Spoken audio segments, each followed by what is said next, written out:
Tonight, the Muppets return to the silver screen. Mickey Mouse moves to somewhere more magical. An update on the situation in Japan. A look at the monstrous education system.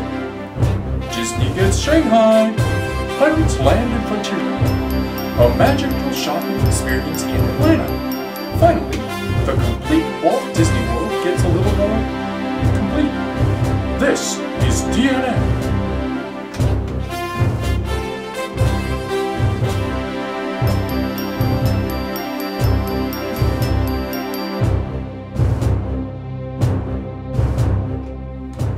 At a recent cinema convention, the Disney company previewed many of its new coming attractions. Among the presentations was a movie simply entitled The Muppets. Footage for the movie was introduced by co-stars Jason Segel and Amy Adams. The film, directed by James Bobbin, will be released on November 23, 2011. Jason Segel also produced the film and co-wrote it with Nicholas Stoller. The story follows two people who are attempting to reunite the Muppets after they've scattered to the winds, to such exotic lands as Paris. Johnny Five isn't the only one doing magic these days. Mickey Mouse will be greeting guests backstage of his new magical show in the Magic Kingdom. The Kingdom of Magic.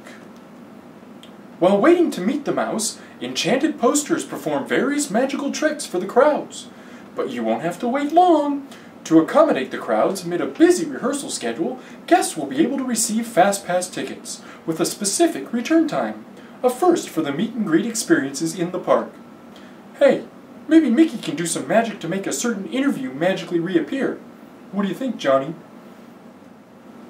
We've received updates on the situation in Tokyo, and we are happy to report the following. There is no major damage to the buildings of either Tokyo Disneyland or Tokyo Disney Sea. There were some cracks, but they don't pose any damage. There was liquefaction in the parking areas, but it was fixed with sand and gravel and is now ready and safe to be parked on.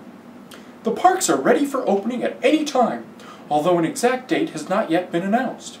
Stay tuned to dapsnewsnetwork.com for updates on official opening dates.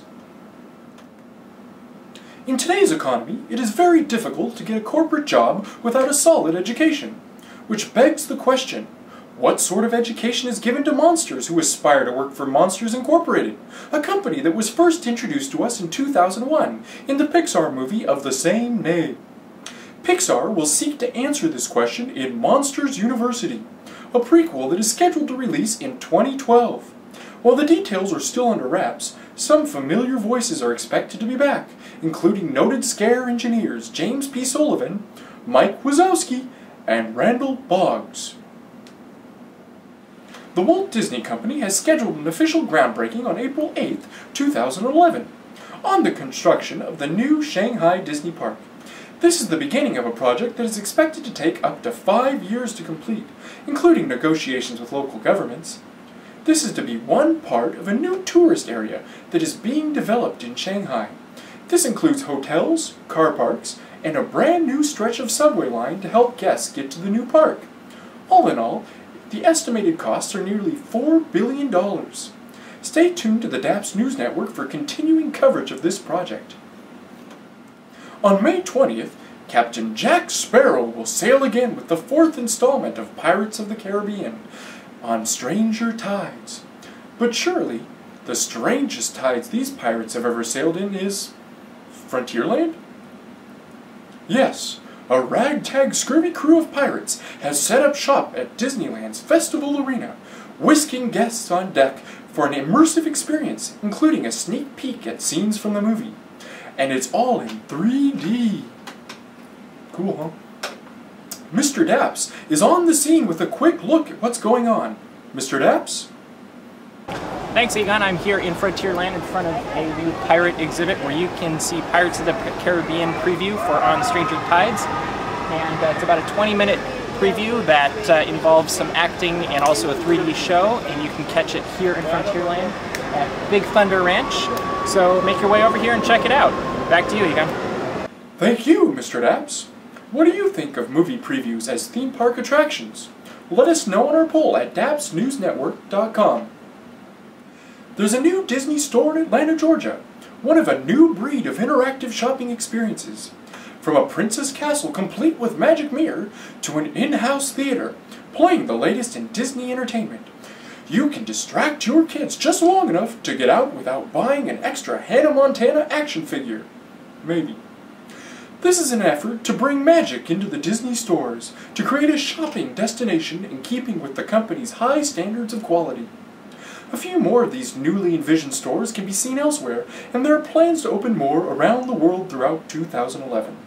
And for each new store, Disney has pledged to donate 10% of the first day's sales to the Make-A-Wish Foundation in the United States. So keep your eyes peeled and take a look for what's in store. For those of you who can read, the latest edition of the complete Walt Disney World is now on shelves. The only independent Disney guide to be honored by the Walt Disney Company. The book has been packed with updated information and reviews of all aspects of the Disney World experience. From attractions to restaurants to tips and tricks for planning your vacation to the resort. And it's a fun book to keep in your library, just not in the West Wing. It's forbidden. And now the weather, with our beautiful weather girl, Megan Rains. Take it away, Megan. Thanks, Egon. Starting off at the Disneyland Resort in Anaheim, California, it looks like the week will be starting off warm with temperatures from the 50s to the 70s, cooling off a few degrees by the weekend. The beginning of the week will be nice and sunny, but as the temperatures begin to drop, so will the rain. We may be seeing that sun again by the end of the week though, so don't be too worried. Moving over to Walt Disney World Resort in Florida, temperatures are a little higher, ranging from a lowest low of 60 degrees to a highest high of 88 degrees. Looks like the weather can't make up its mind between rain or sun as it yo-yos between the two throughout the week. I guess the gods have been angered by the celebrating. Oh, I love the tiki room.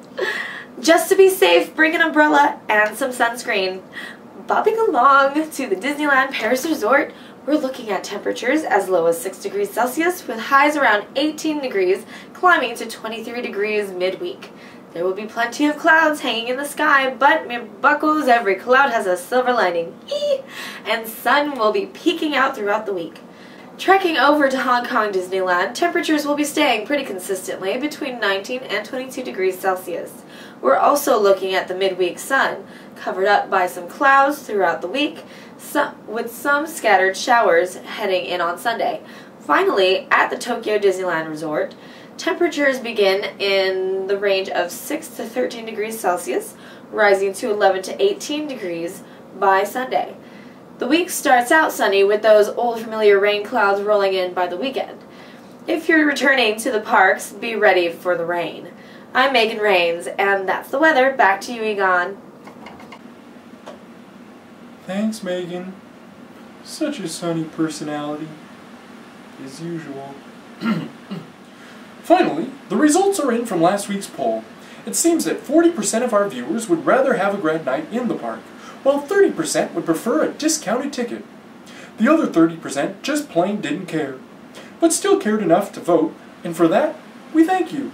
Tune in next week for your weekly Disney headlines. My name's Egon Bonkers, and from all of us here at DNN, have a damn magical week.